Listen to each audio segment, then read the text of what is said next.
I wanted to kind of tap into you, Alan, a little bit about like, where do you start when we have a goal that big that's got so many different layers and so much stuff going on?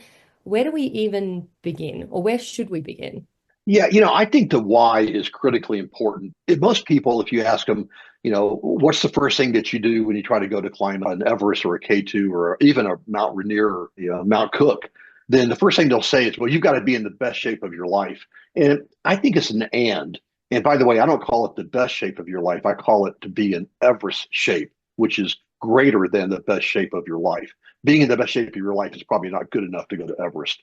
But understanding your why, that's where the and comes in because just like in running a marathon, many of you run marathons, half marathons, you have experience there. That mile 23, you hit the wall.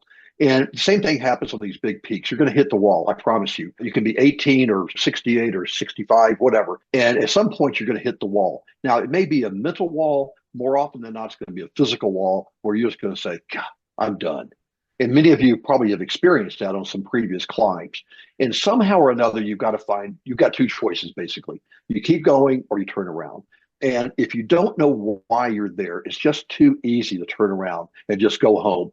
And I'll guarantee you that you go home, you're going to say, you know what? I had one more step in, or I could have gone further. And that's where the judgment comes into play of being climbing with people that you can trust that are more experienced than you are, that have experience in other things, that they can look at you from an objective perspective and say, you know what, Alan, man, you are not doing well. You think you should turn around and you make that joint decision.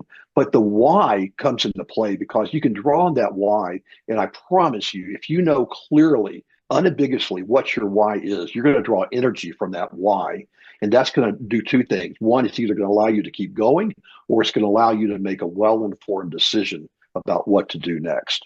So, why is really where I start with everybody. So Caroline, I'm going to double down on my answer a little bit. When I ask people this question, I've asked hundreds of people this question. And I started off with this little bit of a speech, and then I shut up and listened to them. And the speech starts off with that there's no right or wrong answer to your why. It's unique and personal to you. And you don't have to defend or explain to anybody on this planet why you want to go climb a mountain. That's up to you. That's between you and you. But if you don't know that why, then you're going to be confused when you get into that moment of choice, as Dr. Coop said. And the why, I've had people tell me, Alan, it's none of your business, to I want to become rich and famous, sell t-shirts, go on the speaking circuit and write books and have a documentary written about me. And whatever they say, I say, great, you're clear on your why. And that's really what we're talking about here. So it's not about having the most followers and the most selfies. We're going to talk a little bit about that later on with social media and the pressure today with that. But really, climbing is an experience that is unique and personal to each individual. And it can change your life if you let it. It can take your life if you're not careful. But it's all about the experience and the journey. And the summit is a big bonus. But it all comes full circle back to why do you want to do this? And sharing that with yourself is the most important part. If you want to share it with others, that's your choice. And again, you don't have to feel embarrassed or you don't have to justify it to anybody. It's your choice and your choice alone.